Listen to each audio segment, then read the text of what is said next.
Okay. Governor? Yes. Can I talk about the relationship between governors and their deputies and governors and county government? Why is it always so hostile? Why is that? There is one problem which I am yet to know whether we made a mistake, whether it was right or wrong. But you see, the law does not give any function to the deputy governor. The law does not give any function to deputy president. Yet they must go through an election.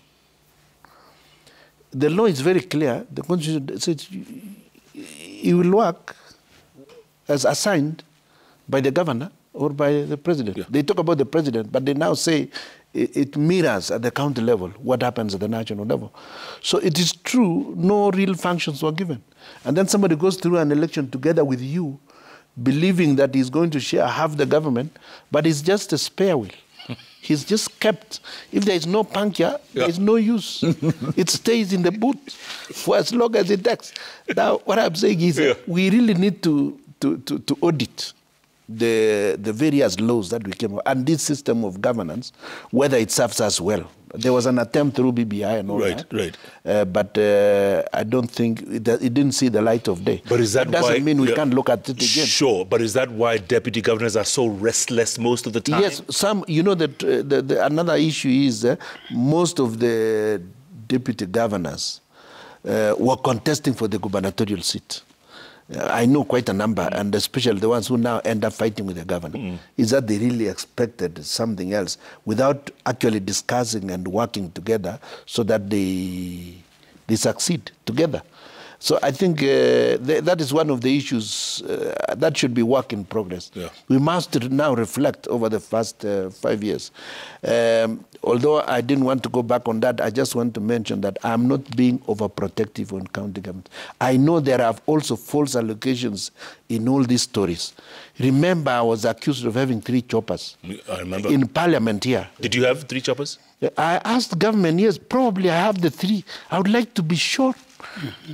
And in fact, recently, I mentioned in Parliament when they were vetting me for JSC, I said, yes, I could be having 3, but I'm yet to be sure. And if I get the 3, I would give 1 to JSC, I give 1 to the Parliamentary Committee, and I keep 1 to myself. So, and imagine they were accusing me in Parliament and all over the place that I have choppers. They also accused me of having an estate in the city. I told them I might have forgotten. I want to be assisted. I'm not getting the rent. They also accused us of corruptly getting ambulances from the Red Cross. Yet I wasn't the member of the Legal Affairs Committee, and we passed a law. We crafted a law to say Red Cross is an auxiliary to county governments and national governments for the provision of these services.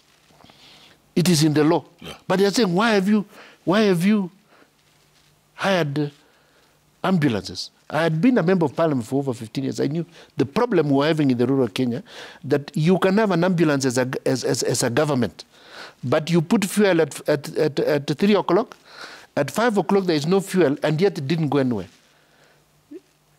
Any sick person will be coming, cannot be taken to hospital unless he produces more fuel, and yet you left fuel half an hour ago. Yeah.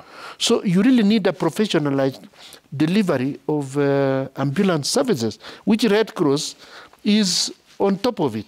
They monitor their systems and they're able to take sick people to hospital. I wanted to address the healthcare question in rural Kenya, and that's what we were doing. And I'm happy that a large number of counties opted for the same. Those who bought ambulance still have administrative challenges, including tires, getting one out within 3 weeks after being bought. Because that is the bane, that is the problem with the public service in Kenya. So we need to ensure that we become proactive in this. Back to your question on the deputy governors. It's a real problem because we shouldn't have the governor fighting with the deputy governor, with the deputy governor. But then I don't think we have given them proper laws. Yeah. In the BBI, I saw there was a proposal that they could be given a ministry, that they are entitled to run one of the ministries. That would be progress, but that won't stop the fighting. The point here is they should be assigned some duties, and they should also be respected. They should feel respected. But then, if they went in to fight with the governor, that's wrong. We saw what happened in Kiambu. Yeah. The deputy governor ensures the governor is removed, right, so that it takes over immediately. Others could easily start doing other such funny things. But what I believe in myself is let the person who has been elected to deliver the service be given ample time and should not be disturbed. I've never disturbed mine. I tell them, proceed, gentlemen. Give us services. That is what we want. Did you get along with your deputy? Yes, to a very large extent. A little disagreement here and there, but you see, nevertheless, yeah, we got along. But you disagreed? Yes. A lot? Not necessarily a lot. I don't know how you quantify, but there it is. Sometimes we wouldn't entirely agree. Sure. Because he just read newspapers all day and drank tea? I don't want to... He had no role? I don't want to get into that unless we are both here. Okay, well done. Governor, did you get along with yours? Yes, to some extent. I'll explain. Yes. There are two lagunas we must sort out if we must continue with the highway of developing Kenya in devolution. One is for Senate. I've been a senator. Senate have been disabled by the same law. National Assembly has been enabled by the same law. Governors have been enabled by the same law, and then they disable the deputies. The deputies. So for senators, they need oversight funds, money for oversight, not for their pocket money. There must be a distinction. What that means is, or the county government must employ experts that work with the governor, with the senator, 3 or 4 of them, an economist, procurement, or something like that, somebody who can look for, examine books on his behalf. So that when you want to look and check your county, how they are performing, you have a pool of experts here who can analyze for you. So that you don't start condemning, when the Auditor General says this amount has not been explained, then the senator jumps into podium and starts accusing the governor, and so on and so on. You need Senate to be empowered to have that pool working with the senator. But when we mention that, the MPs also say they want the same.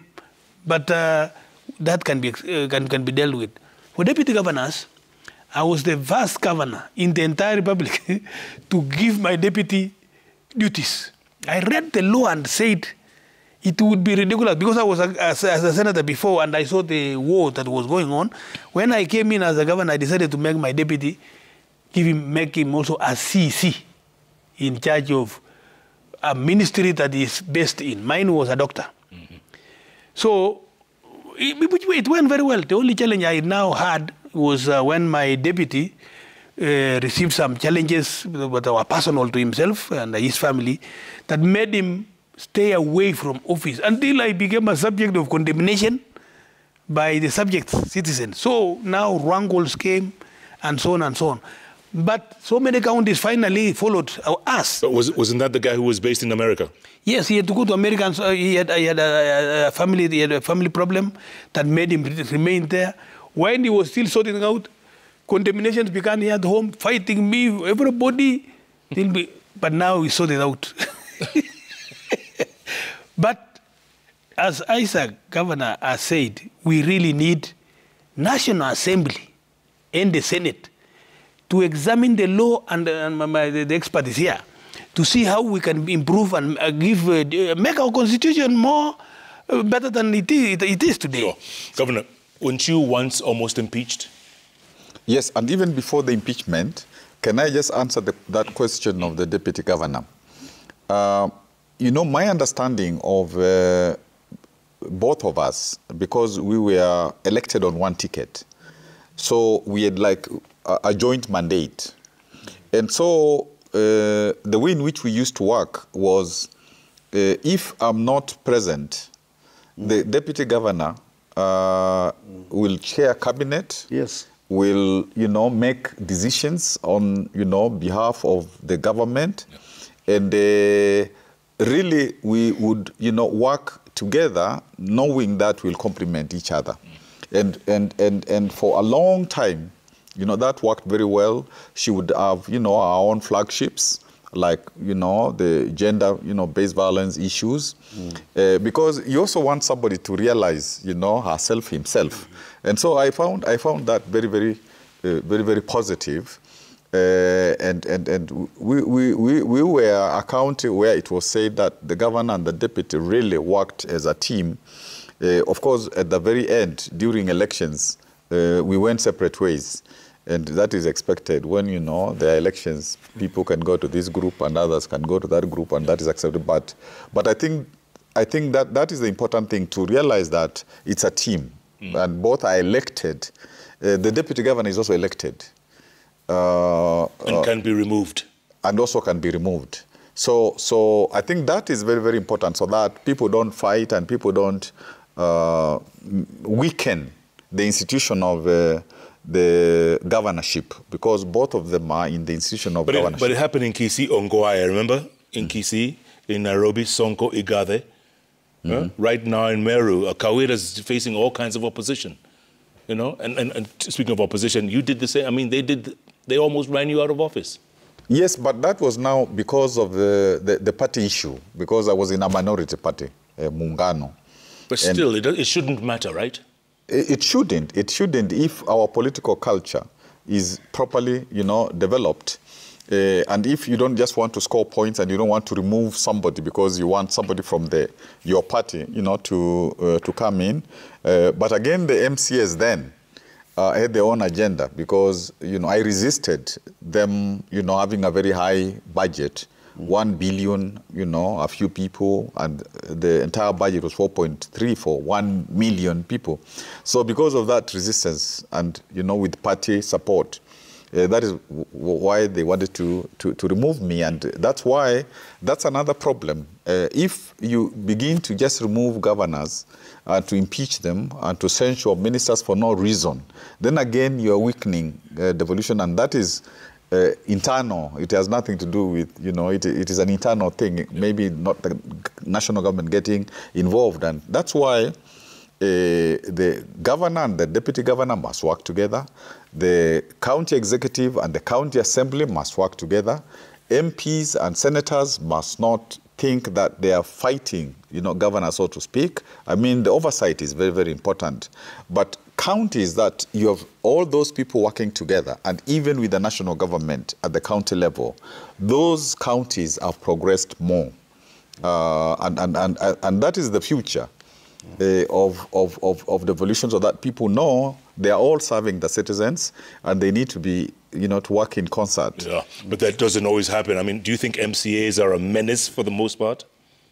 Not really a menace. I think I want to agree with my colleague that only understanding of the roles, and that's something that has to evolve, because all of a sudden we had MCAs who wanted to behave in a given manner.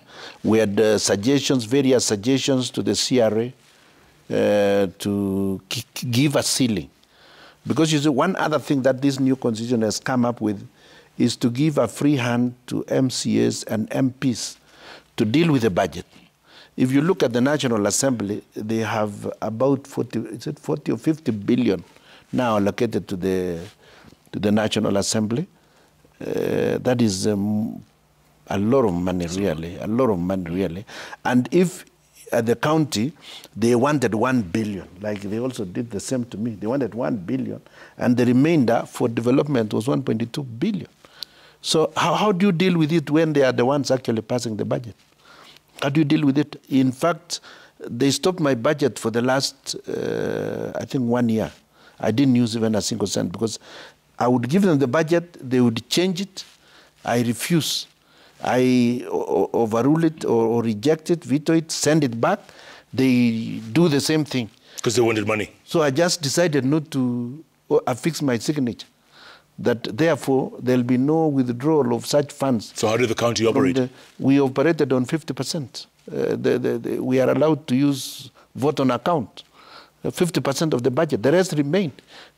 My successor just found the whole amount sitting there. Sitting there. Because I couldn't bring myself to signing, authorizing the use of funds in the manner that the MCAs were trying to untwist me to. Yeah, but that's what they do. They hold you ransom. They hold you ransom.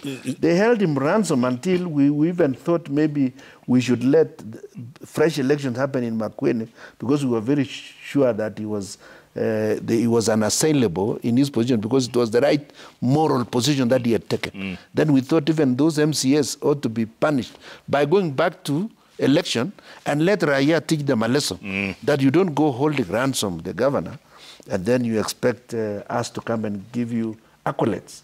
So one thing on the governors is that there was a ruling about there being a public participation process when you want to remove a governor. How can 1 million people vote for a governor and then 29 people remove him for very flimsy reasons without involving the voter?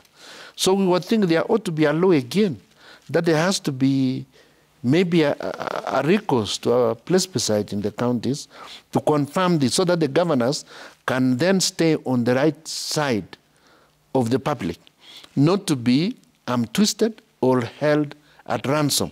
That's where we're having serious problems in the counties, because governors, a large number of them come believing they are actually going to deliver.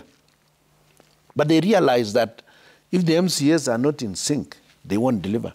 And if the political party affiliations are such that the governor could easily be disadvantaged, then the governor will be in a serious mess. And it's happened. So he ended up doing nothing. Correct. When he became stable, he actually delivered a lot of development to Makueni. Yeah. He did a lot on agriculture and food. But a lot of them are lame ducks. Yeah, because there is need to continue. What do you mean? Gentlemen, I want to